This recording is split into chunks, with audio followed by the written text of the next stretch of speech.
So East Bengal 2025-26 ISL champion হয়েছে এবং খুব স্বাভাবিকভাবেই এএফসি চ্যাম্পিয়ন্স লিগ 2-এ পৌঁছে গেছে। যদিও 2026-27 এএফসি চ্যাম্পিয়ন্স লিগ 2-এ আমাদের আর কোনো ডিরেক্ট স্লট নেই। এটা টেকনিক্যাল কারণেই হয়েছে, এটা কিন্তু কোএফিসিয়েন্টের কারণে হয়নি। 2026-27টা খুব স্বাভাবিকভাবে আমাদের জন্য, মানে আমাদের ইন্ডিয়ান ফুটবলের ক্লাবগুলোর জন্য এএফসি চ্যাম্পিয়ন্স লিগ 2-এ আপাতত শেষ season.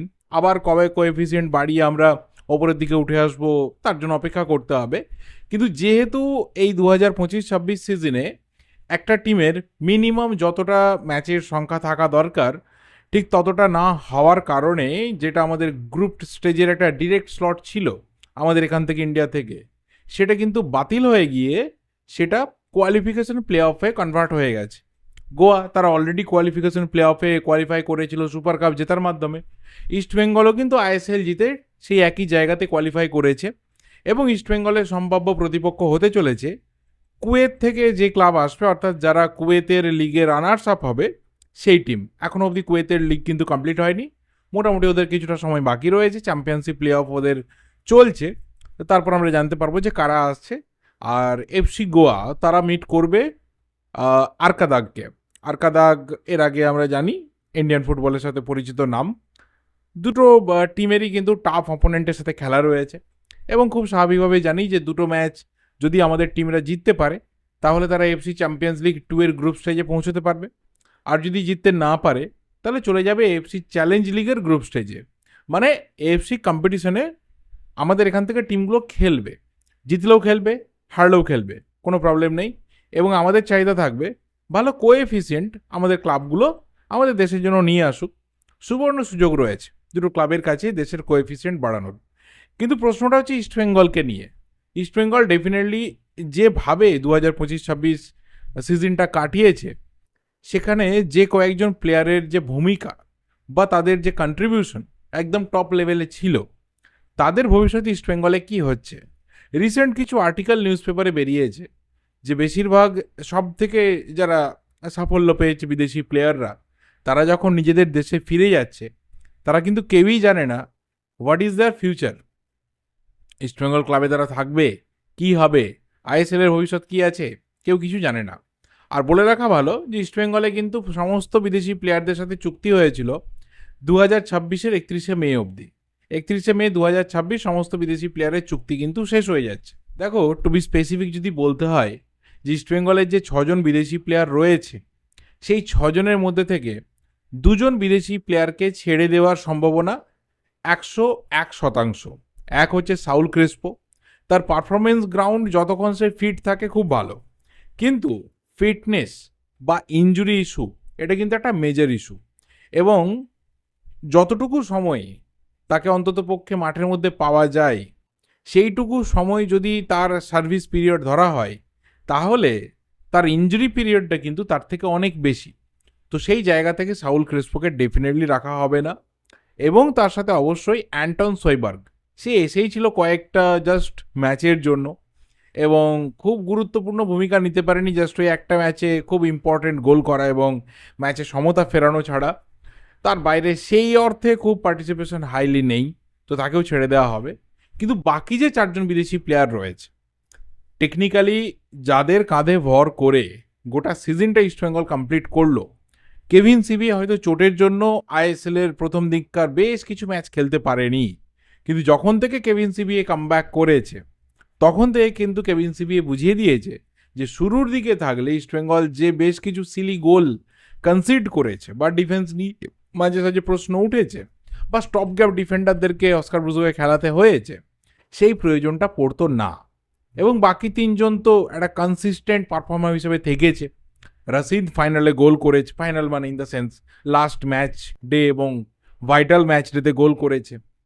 Miguel Figueira golden ball অর্থাৎ আইএসএল 2025-26-এর বেস্ট প্লেয়ার ট্রফি জিতেছে এবং তার সাথে ইউসুফ এজাজারি গোল্ডেন বুট অর্থাৎ টুর্নামেন্টের বেস্ট স্কোরার হয়েছে। এই 4জন বিদেশি প্লেয়ারের কি হবে?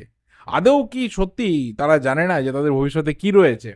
দেখো, যতটুকু আপাতত আভাস পাওয়া যাচ্ছে যে 6জন বিদেশি প্লেয়ারের মধ্যে 2জনকে ছেড়ে দেওয়ার পর যে 4জন বিদেশি প্লেয়ার থাকছে, মানে যারা কোর অফ দ্য স্কোয়াড, তাদের সাথে কিন্তু সম্ভাব্য 2 বছর করে একটা কন্ট্রাক্ট এক্সটেনশন হতে পারে বা তার সম্ভাবনা এই মুহূর্তে একদমই উজ্জ্বল।